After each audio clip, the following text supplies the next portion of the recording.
అండి, అందరూ బాగున్నారా? వాతావరణం చూడండి ఎంత బాగుంది కదా మా ఊర్లో. అదే వచ్చి చూస్తున్నామాట. అయితే వర్షం ఎక్కువ లేదు ఇవాళ, బాగానే ఉంది వాతావరణం. మా అన్నయ్య గారి చిన్న పాప పాల ప్యాకెట్ కోసం వచ్చింది. మీకు అందరికి కూడా హాయ్ చెప్తుందన్నమాట. పాల ప్యాకెట్ తీసుకుని వెళ్ళిపోతుందండి.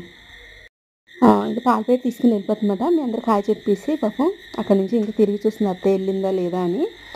మా ఊరు చాలా బాగా కనపడుతుంది కదండి, కానీ కప్పల సౌండ్ అయితే విపరీతంగా ఉందండి బాబే.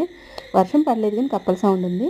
ఇదిగోండి, ఇది వచ్చి ములక్కాడ జీడిపప్పు కలిపి చేసిన కూర. ములక్కాడ కూర చాలా బాగుంటుంది కదా, మటన్ చికెన్తో కూడా బాగుంటుంది. ఇలా జీడిపప్పుతో కూడా చాలా బాగుంటుంది. పక్కన అయితే వేడిగా సాంబార్ ఒకటి, వైట్ రైస్ ఒకటండి. ఇదిగోండి, ఇది వచ్చి పప్పు టమాటా. పక్కన అయితే చిన్న గిన్నెలోని గంజి మాట. ఇవాళ ఇలా సింపుల్గా వండేసాము. ములక్కాడ జీడిపప్పు కూర, సాంబారు, పప్పు టమాటా, వైట్ రైస్ ఒకటి. మధ్యాహ్నం బయటికి వెళ్దామని అమ్మకి బిజినెస్ కోసం ఇవన్నీ రెడీ చేశాను, కానీ వెళ్ళడం అవ్వలేదు. ఈ వీడియోకి ఒక లైక్ ఇవ్వండి.